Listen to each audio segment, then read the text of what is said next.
Assalamualaikum students, welcome to Pathway to Uni YouTube channel. In this video we will discuss about ratios and proportions. Practice questions part 2.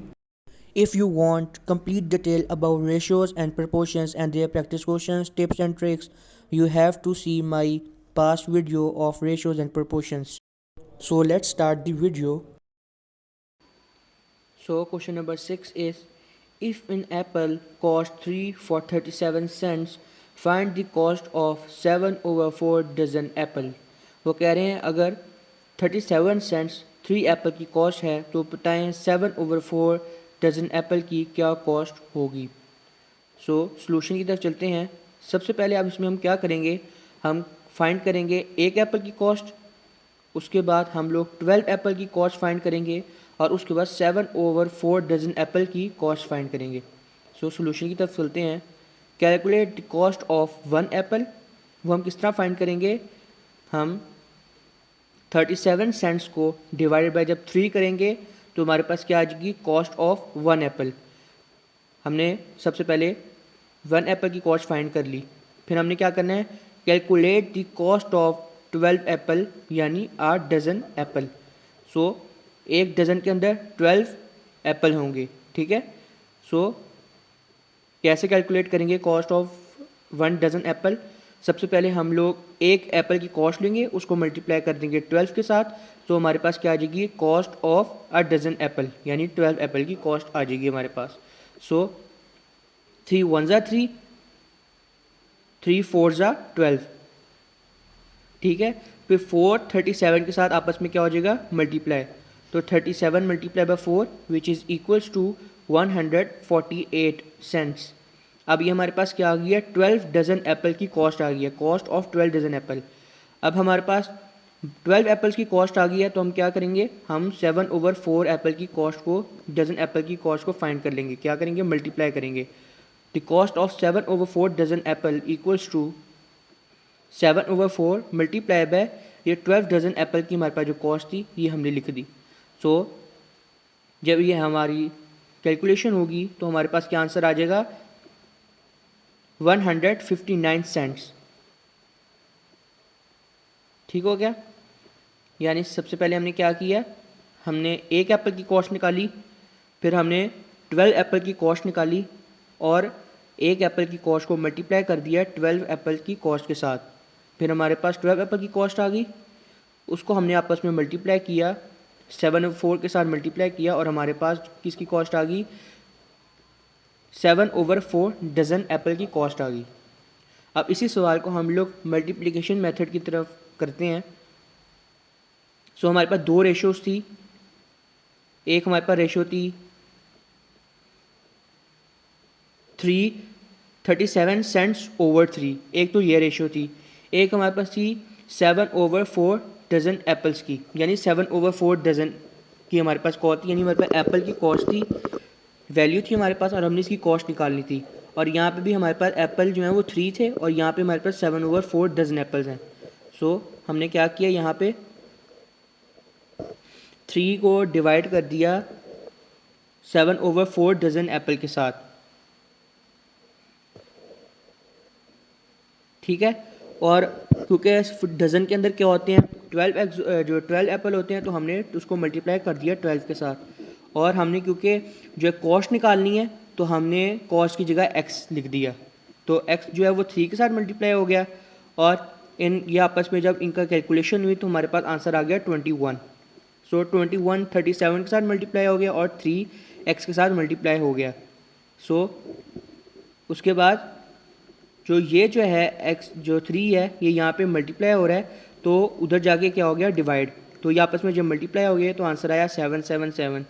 सो जब ये आपस में जो 3 इधर multiply होता है उधर जाके डिवाइड हो गया तो आंसर हमारे पास तो वही 259 सेंट्स आएगा। ये देखें यहाँ ये है कॉस्ट ऑफ 1 एप्पल, ठीक है, और वो कितने की है, 37 सेंट्स की। सो हमने फाइंड क्या करना है, 7/4 डजन एप्पल की कॉस्ट को फाइंड करना है और हमारे पास जो कॉस्ट है वो हमें अननोन है तो उसकी जगह हमने लिख दिया x, ठीक है। ये इस तरह रेशियो मैंने बनाई है। सो आप इस तरह भी बना सकते हैं, 3 divided by 37 cents equals to x divided by 7/4 multiply by 12 cents dozen apple. ठीक हो गया। तो हम क्वेश्चन नंबर 7 की तरफ चलते हैं। वो कह रहा है if 10 tractors are needed to plough a field in 4 hours, how many tractors are needed to plough the field in 5 hours. ये इनडायरेक्ट या प्रपोर्शन है। इसमें हम क्या करेंगे, जो दूसरी रेशो होगी उसको हम जो है वो ऑपोजिट कर देंगे, यानी 4/5 लिखा होगा तो हम उसको 5/4 में कन्वर्ट कर देंगे, उसका रेसिप्रोकल ले लेंगे। वो क्या कह रहा है, जो है ना, एक फील्ड को 10 ट्रैक्टर्स 4 घंटे के अंदर जो है वो प्लॉ करते हैं, तो बताएं कि कितने ट्रैक्टर्स 5 घंटे के अंदर करेंगे उसी फील्ड को प्लॉ। तो अब क्या कह रहे हैं, इसका मतलब ये है कि अगर 5 घंटे हो जाएंगे इसका मतलब ट्रैक्टर्स कम हो जाएंगे, और क्योंकि और हमारे पास ज़्यादा हो रहे हैं इसका मतलब ट्रैक्टर्स हमारे पास कम हो रहे हैं, तो ये इन्वर्स प्रपोर्शन है। सो सोल्यूशन की तरफ चलते हैं। तो हमारे पास कितने ट्रैक्टर्स थे, 10 ट्रैक्टर्स, और कितने घंटे के अंदर वो फील्ड को प्लॉ कर रहे थे, 4 आवर्स के अंदर। तो अब हमारे पास कितने आ गए ट्रैक्टर्स, उसने कहा हमारे पास ट्रैक्टर्स कितने हैं, हमने ट्रैक्टर्स फाइंड करने हैं, और कितने घंटे हैं हमारे पास 5 घंटे हैं। 5 घंटे के अंदर उसने हमें आवर्स दिए हुए हैं, तो हम क्या करेंगे, इक्वेशन बना लेंगे। ये रेशो एक बन गई 10/x, और एक ये रेशो बन गई, जैसे आपको मैंने बताया था इनडायरेक्ट प्रोपोर्शन है, तो 4 ऊपर चले जाए, 4 जो है वो नीचे ऊपर था वो नीचे चला गया, और 5 जो था नीचे वो ऊपर चला गया, तो 5/4 आ गया हमारे पास। तो ये आपस में 10 मल्टीप्लाई हो गया 4 के साथ, और ये x मल्टीप्लाई हो गया 5 के साथ। सो हमारे पास जब ये x जो 5 है उधर जाके डिवाइड हो जाएगा, और ये 10 4 जा 40 हो जाएगा, और 5 8 जा कितने हो गए हमारे पास 40, 5 8 जा 40 हो गए, तो x हमारे पास क्या आंसर अगर 8। सो हमारे पास डी ऑप्शन करेक्ट है 8। अब हम क्वेश्चन नंबर 8 की तरफ चलते हैं। A car get 15 miles per gallon of gasoline can travel 250 miles on a full tank। वो कह रहा है 15 माइल्स 250 माइल्स जो है 15 माइल्स पर गैलन अगर एक गैसोलीन हो तो वो 250 माइल्स चलेगा, और अगर एक कार 20 माइल्स पर गैलन उसके अंदर गैसोलीन हो तो बताएं वो कितना चलेगी, वो कितना ट्रैवल करेगी। तो सॉल्यूशन की तरफ चलते हैं। सबसे पहले 15 miles per gallon of gasoline tank कितने हैं हमारे पास 250 माइल्स। अगर 15 माइल्स पर गैलन हमारे पास गैसोलीन हो तो वो 250 माइल्स ट्रैवल करेगी, ये हमारा गिवन है। सो हमने क्या फाइंड करना है कि 1 माइल पर गैलन ऑफ गैसोलीन कितना ट्रैवल करेगी, तो 250 डिवाइडेड बाय 15। सो हमारे पास क्या आ जाएगा, ये माइल्स माइल्स से कट गया, और 16.67 हमारे पास गैसोलीन आ गई। राउंड ऑफ करेंगे तो हमारे पास 67 गैसोलीन जो है वो आ जाएगी। 16.67 गैसोलीन हमारे पास आ जाएगी जब इनकी कटिंग करेंगे। उसके बाद वो कह रहा है अगर अब हमें 20 माइल्स पर गैलन चाहिए। अब हमें 1 माइल्स पर गैलन का तो हमें मिल गया कि कितना आएगा, जब हम मल्टीप्लाई करेंगे 20 के साथ तो गैसोलीन गैसोलीन से कट जाएगा, और 16.67 मल्टीप्लाई होगा 20 के साथ तो हमारे पास आ जाएगा 3.3 माइल्स। जब इसको, क्योंकि ये अब हम इसको जब रेशो के अंदर लिखेंगे तो रेशो के अंदर किस तरह लिखा जाएगा, रेशो के अंदर जो है ये लिखा जाएगा इस तरीके से 333/1/3। सो ये अब आपको जब क्रॉस मल्टीप्लिकेशन से करेंगे तो आपको बहुत अच्छी तरीके से समझ लग जाएगी। सो एक रेशो हमारे पास 15/250 थी, 20 माइल्स थे, और हमने कितने गैसोलीन हमने फाइंड करना था, उसको हमने x लिख दिया, तो 15 x के साथ मल्टीप्लाई हो गया, 250 मल्टीप्लाई हो गया 20 के साथ। सो जब ये आपस में मल्टीप्लाई गए 250 मल्टीप्लाई बाई 20 इक्वल टू 5000, और 15 जो है यहाँ पे मल्टीप्लाई होता है जाके डिवाइड हो गया, और जब ये आपस में इनकी कटिंग हुई तो हमारे पास आंसर आया 1/333।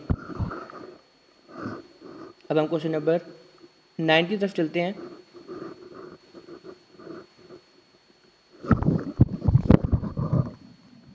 If it takes 10 minutes to walk 3/7 miles, how many miles will it take to walk the rest of the miles?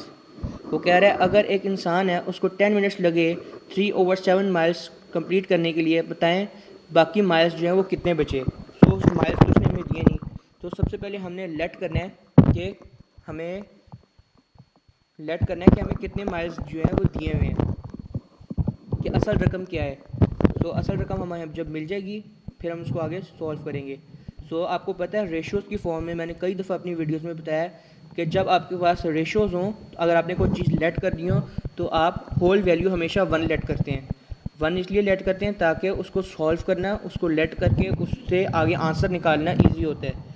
जैसे अलजबरा के अंदर आप 2x 3x 4x को लेट करते हैं, और जब आप परसेंटेज के अंदर 100% को लेट करते हैं, इसी तरह रेशियोज एंड प्रोपोर्शन के अंदर ज़्यादातर आप 1 एज अ होल वैल्यू को लेट करते हैं।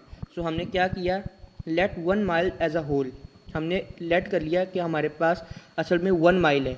सो उसमें से 3/7 माइल्स जो हैं हम लोग चल चुके हैं, तो हमारे पास बाकी कितने बचे, 1 माइनस 3/7। जब हम करेंगे होल वैल्यू में से माइनस सब्ट्रैक्ट करेंगे गिवन वैल्यू, तो हमारे पास वो वैल्यू आ जाएगी जो बाकी बच गई है, जो 4/7 माइल्स। अब हमें पता चल गया कि 4/7 माइल्स बाकी बच चुके हैं, और हम 3/7 माइल्स जो है वो चल चुके हैं, वॉक कर चुके हैं 3/7 माइल्स। अब हमारे पास जो बाकी बचे हैं वो हैं 4/7 माइल्स। होल वैल्यू में से हमने वो वैल्यू माइनस की जो जितना हम लोग ट्रैवल कर चुके थे। अब हम क्या करेंगे, सेम उसी तरह ही हम सबसे पहले कि हम कितना वॉक कर चुके हैं, 10 मिनट्स हम वॉक कर चुके हैं। 10 मिनट्स के अंदर हम 3/7 माइल्स वॉक कुछ कर चुके हैं, और हम 1 माइल कितनी देर के अंदर वॉक करेंगे, तो हमने क्या किया, 10 को डिवाइड किया 3/7 के साथ। अब हम 1 माइल लगा रहे हैं कि 1 माइल हम कितने मिनट्स के अंदर ट्रैवल करेंगे, तो डिवाइड के साइन को मल्टीप्लाई के अंदर कन्वर्ट किया, 7 ऊपर चला गया, 3 नीचे आ गया, और 7/3 हमारे पास जो है वो आंसर आ गया 7/3। अब हमने क्या करना है, now find the time of 7/4 miles. अब हमने 7/4 माइल्स का टाइम फाइंड करना है। ये टाइम है कि 7/3 टाइम के अंदर हम 3/7 मिनट जो हैं वो वॉक कर लेंगे। 1 माइल हम 70/3 मिनट्स के अंदर तय कर लेंगे, यानी 3/7 मिनट जो वॉक है, 3/7 माइल्स हमने 10 मिनट्स के अंदर वॉक जो है ट्रैवल कंप्लीट किया, और 1 माइल हम कितनी देर में कर लेंगे, 70/3 मिनट के अंदर। अब हमने क्या फाइंड करना था, 4/7 माइल्स हमने फाइंड करना था कि अब ये हम कितनी देर के अंदर, जो बाकी जो बच गया वो कितनी देर के अंदर, हम कितने मिनट्स के अंदर हम लोग कंप्लीट कर लेंगे। तो मल्टीप्लाई करेंगे हम लोग, क्योंकि हमारे पास अब ये 1 मिनट का आ गया टाइम कि 1 मिनट के अंदर हमने कितने माइल्स ट्रैवल कर लिए, ठीक है। मल्टीप्लाई करेंगे 4/7 के साथ, तो 7 4 ज़ा 40, 7 10 ज़ा 70 हो गया, और 10 मल्टीप्लाई हो गया 4 के साथ, तो 10 4 ज़ा 40, और 40 डिवाइड बाई 3। जब इनकी आपस में कटिंग करेंगे तो हमारे पास आंसर आ जाएगा 13.333। इसको फिर हम लोग इस फॉर्म के अंदर लिख सकते हैं, मिक्स फ्रैक्शन के अंदर इसको हम लिख सकते हैं। तो ये हमने मिक्स फ्रैक्शन के अंदर लिख दिया। दोबारा समझ लेते हैं एक दफ़ा। पहले उसने हमें कोई वो नहीं बताया था कि कितना टाइम हमारे पास बाकी बच गया, तो हमने लेट किया कि 1 माइल्स एज अ होल। हमने सबसे पहले एज अ होल वैल्यू हमने लेट की 1 को, उसमें से हमने सब्ट्रैक्ट कर दिया उस वैल्यू को जो हम वॉक कर चुके हैं, वो माइल्स जो हम लोग वॉक कर चुके हैं या हम लोग उसको क्रॉस कर चुके हैं। अब जो बाकी बचे वो हमें बाकी कैसे पता चलेगा, उसमें से हम होल वैल्यू को माइनस कर देंगे, तो हमारे पास क्या आ जाएगा, वो वैल्यू जो अभी बाकी बच चुकी है, जो हमने वॉक करना है, जिसको हमने क्रॉस करना है, पूरा करना है, उसको कंप्लीट करना है उसको। आगे हम क्या करेंगे, अब ये जो है to walk 3/7 miles in 10 minutes, हमने 3/7 माइल्स 10 मिनट्स के अंदर ट्रैवल किए। तो अब हम 1 माइल कितनी देर के अंदर ट्रैवल करेंगे, वो हम करेंगे 70/3 मिनट्स के अंदर। अब उसने तो हमसे पूछा था बाकी, पता है कि बाकी हम कितनी देर के अंदर ट्रैवल करेंगे। अब हमारे पास 1 मिनट का तो आ गया, 1 मिनट को जब हम मल्टीप्लाई करेंगे 4/7 माइल्स के साथ, तो हमारे पास जो है वो गिवन आंसर आ जाएगा कि हम 13.333 मिनट के अंदर 7/4 माइल्स ट्रैवल कर लेंगे। तो हमारा आंसर आ जाएगा कि हमने 13.33 मिनट्स के अंदर जो है वो ट्रैवल कर लिया।